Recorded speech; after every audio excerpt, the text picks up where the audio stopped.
UFOs used to be the stuff of conspiracy theories, but now we have Pentagon officials analyzing quantum signatures and military-grade sensor data of unexplained aerial phenomena that defy the laws of physics.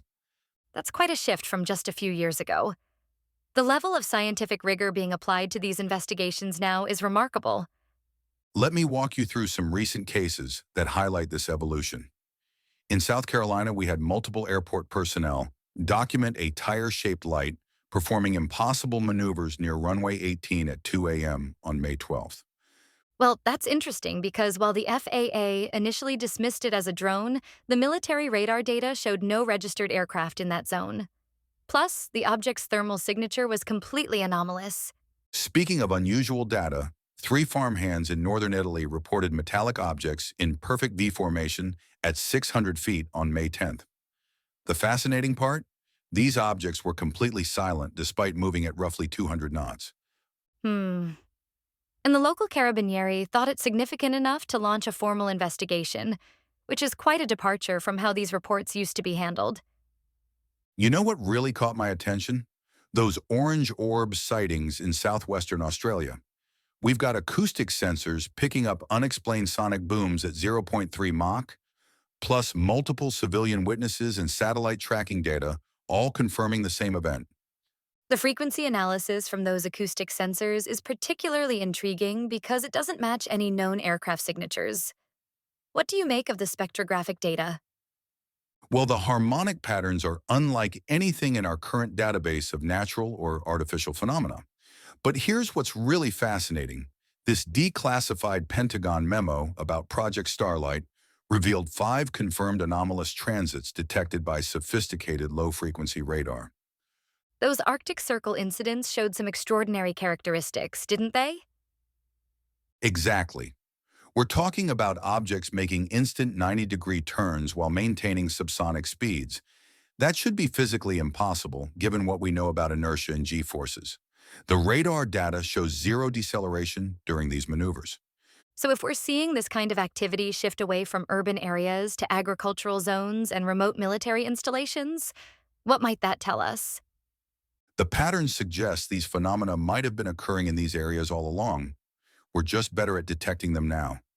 And there's this interesting seasonal correlation with a significant spike in early spring sightings that coincides with specific atmospheric conditions. You mentioned atmospheric conditions. How might those environmental factors be influencing what we're observing? The Perth Observatory team has mapped compelling correlations between these events and periods of temperature inversion and unusual electromagnetic activity. These conditions might be affecting either the phenomena themselves or our ability to detect them. That's fascinating how our detection capabilities have evolved from relying on eyewitness accounts to using quantum sensors and AI-powered pattern recognition. Right. And speaking of credibility, let me break down these recent reports. The South Carolina case rates a solid 3 out of 5 with multiple trained observers and sensor data.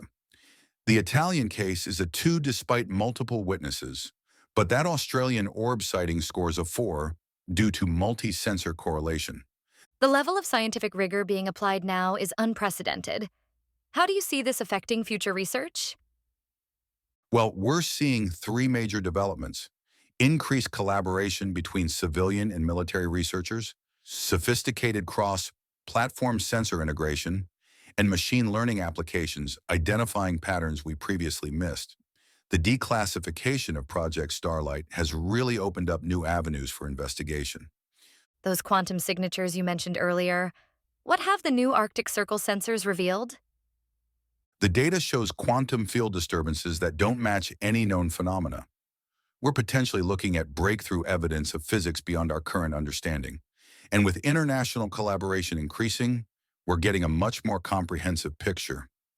Looking ahead, what developments should we be watching for? 3 key areas to monitor. First, the integration of commercial satellite data with ground sensors. Second, advanced atmospheric modeling to better understand environmental factors. And third, those quantum signature analyses that might finally help us understand the fundamental nature of these phenomena. This really feels like we're on the verge of some major discoveries.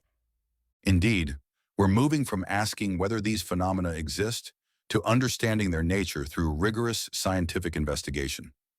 The next few years could bring some remarkable revelations. Thanks for helping us make sense of these fascinating developments.